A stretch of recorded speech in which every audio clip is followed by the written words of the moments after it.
नमस्कार, अंजू के नुस्खों में आपका स्वागत है। आज हम आपको आंवला नवमी के बारे में, इसकी पूजा विधि के बारे में और इसकी कहानी भी सुनाएंगे। गोपाष्टमी से अगले दिन आंवला नवमी होती है। आंवला नवमी को आंवले के वृक्ष की पूजा करें। जल, मोली, रोली, चावल, गुड़, आंवला और कोई वस्त्र दक्षिणा चढ़ाएं। दिया और धूप जलाकर 108 फेरे दें। 108 नहीं तो 4 परिक्रमा तो अवश्य लगाएं। कहानी कहें, ब्राह्मण और ब्राह्मणी को ब्लाउज देकर जिमाएं, धोती दक्षिणा में दें। भोजन में आंवले का होना जरूरी है और स्वयं भी भोजन करें। आंवला नवमी वाले दिन आंवले के वृक्ष के नीचे बैठकर भोजन करने से बहुत ही पुण्य प्राप्त होता है। सब वस्तुएं ब्राह्मण को दें। आपकी इच्छा हो तो दक्षिणा गहना डालकर लाल कपड़े में बांधकर ब्राह्मण को दें। अब आंवला नवमी की कहानी हम आपको सुनाएंगे। एक आंवलिया राजा था जो रोज़ 1 मन सोने के आंवले दान करता था और बाद में जीमता था।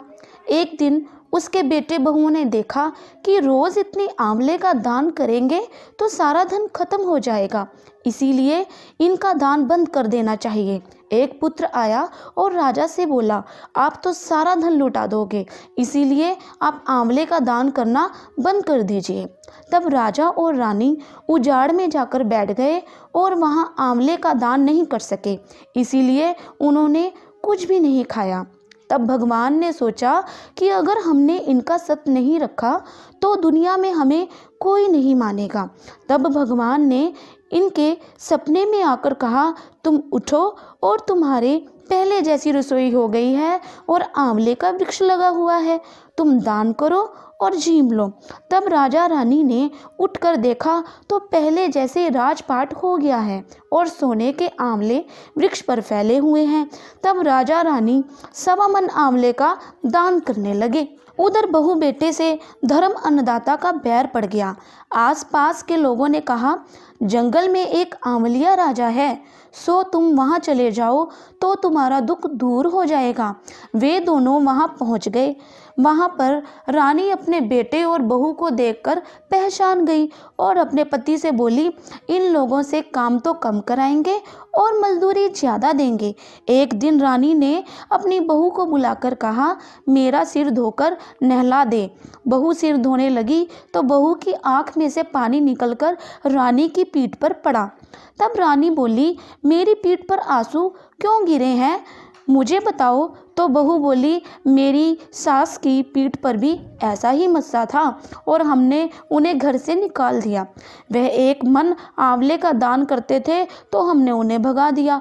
तब सासू बोली, हम ही तुम्हारे सास ससुर हैं, तुमने हमें निकाल दिया था परंतु भगवान ने हमारा सत रखा है। हे भगवान, जैसे राजा रानी का सत रखा वैसे सबका रखना, कहते का सुनते का सारे परिवार का सत रखना। इस कहानी के बाद विनायक जी की कहानी सुने। किसी भी व्रत करने के बाद विनायक जी की कहानी अवश्य सुननी चाहिए, नहीं तो व्रत का फल नहीं मिलता है। विनायक जी की कहानी। एक छोटा सा लड़का अपने घर से लड़कर निकल गया और बोला, आज तो मैं विनायक जी से मिलकर ही घर जाऊंगा। तब लड़का चलते चलते उजाड़ में चला गया तो विनायक जी ने सोचा कि इसने मेरे नाम से ही घर छोड़ा है, इसलिए इसे घर भेजे, नहीं तो जंगल में शेर वगैरह इसे खा जाएंगी। फिर विनायक जी बूढ़े ब्राह्मण का वेश धारण कर आए और बोले, तू कहाँ से आ रहा है और कहाँ जा रहा है। तब लड़का बोला, मैं विनायक जी से मिलने जा रहा हूँ। तब वह बोले, मैं ही विनायक जी हूँ, मांग तू क्या मांगता है, परंतु एक बार ही मांगना। वह लड़का बोला, क्या मांगूं, अन्न हो, धन हो, हाथी की सवारी हो, स्त्री ऐसी हो जैसे फूल गुलाब का। तो विनायक जी बोले, लड़के तूने सब कुछ मांग लिया, जा तेरा सब कुछ ऐसा ही हो जाएगा। फिर वह लड़का घर आया तो देखा कि एक छोटी सी बहू चौकी पर बैठी है और घर में बहुत धन हो गया। तब वह लड़का अपनी माँ से बोला, देख माँ, कितना धन लाया हूँ, विनायक जी से मांग कर लाया हूँ। हे विनायक जी महाराज, जैसे उस लड़के को धन दिया वैसे ही सबको देना, कहते को सुनते को हमारे सारे परिवार को धन देना।